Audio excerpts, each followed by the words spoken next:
амангелді мерлан номері 1 орта жалпы білім беретін мектебінің 8-ші сынып оқушысымын. Мен Green Houses номинациясы бойынша мектебімнің ландшафттық дизайнын жасадым. Бізге керекті құралдар ПВХ, клей, оргстекло, бояулар, жасанды терек, алюминий сымы, қысқаш, жасанды шөп, сызғыш, циркуль, канцеляр пышағы.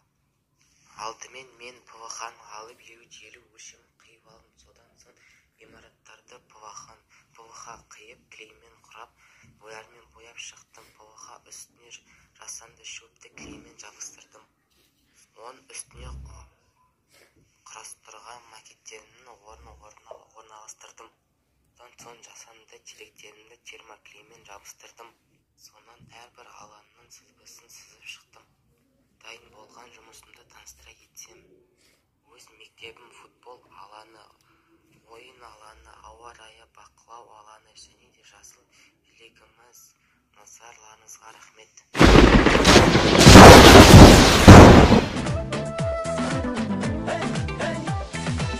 Таң атып күн батады, жүректі жырлатады, табиғаттың әні тамаша.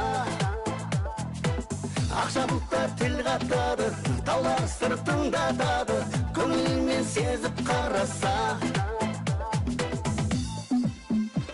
Жұмыстан аршаларым, таңданып тамсанамын, жұпаран қылған балдай. Тәтті таң самалын, әндетіп қарсы аламын, табиғатым менің, шынымен де керемет қандай. Жайнаған жазық, көктемнің еркен назы, күздің қоңыр сазы ғажап.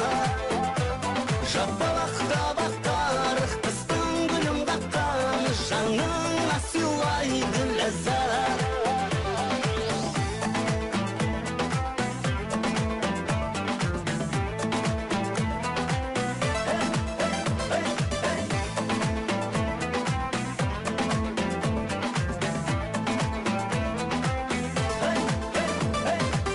Кең далақ жайнағанда, құстарым сайрағанда, бойды кетер шаттық аралап. Өзен көлім қайнағанда, толқындар ойнағанда, көз тоймас неткен ғалама.